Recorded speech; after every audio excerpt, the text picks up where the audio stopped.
শত্রু আপনার পা ধরতে বাধ্য হবে। শত্রু আপনার পা ধরতে বাধ্য হবে, এটা একটা আবার বিশ্বাস করবেন যে শত্রু আপনার পা ধরতে বাধ্য হবে। এটা আমি বলছি না, এটা গাছে বলছে। তো চলুন প্রিয় দর্শক, আমি আপনাদের সামনে দেখিয়ে দিই যে শত্রু আপনার পা ধরতে কেন বাধ্য হবে, কীভাবে বাধ্য হবে, কীভাবে কী করলে আপনাদের শত্রু আপনার পা ধরতে বাধ্য হবে।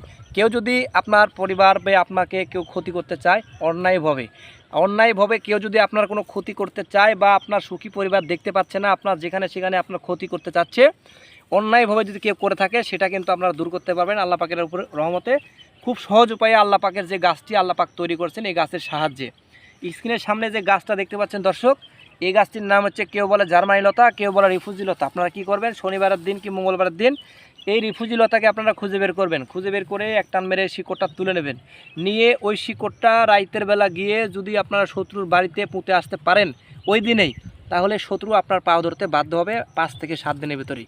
একটাবার চাইলে ব্যবহার করে দেখতে পারেন। দর্শক, কথাটা শুনে হয়তো আপনারা বিশ্বাস করবেন না, কিন্তু গাছের উপরে বিশ্বাস করবেন, সৃষ্টিকর্তার উপরে বিশ্বাস রেখে একটাবার ব্যবহার করে দেখতে পারেন যে উপকারটা হয় কি না। প্রিয় দর্শক, যে কোনো জিনিস ব্যবহার করার আগে অবশ্যই সেটার উপরে বিশ্বাস থাকা দরকার, এবং আপনার যদি কেউ অন্যায়ভাবে ক্ষতি করতে চায় তাহলে কিন্তু সেটা করতে পারবে না। এই গাছের সাহায্যে শত্রু আপনার পা ধরতে বাধ্য হবে, 100% গ্যারান্টি।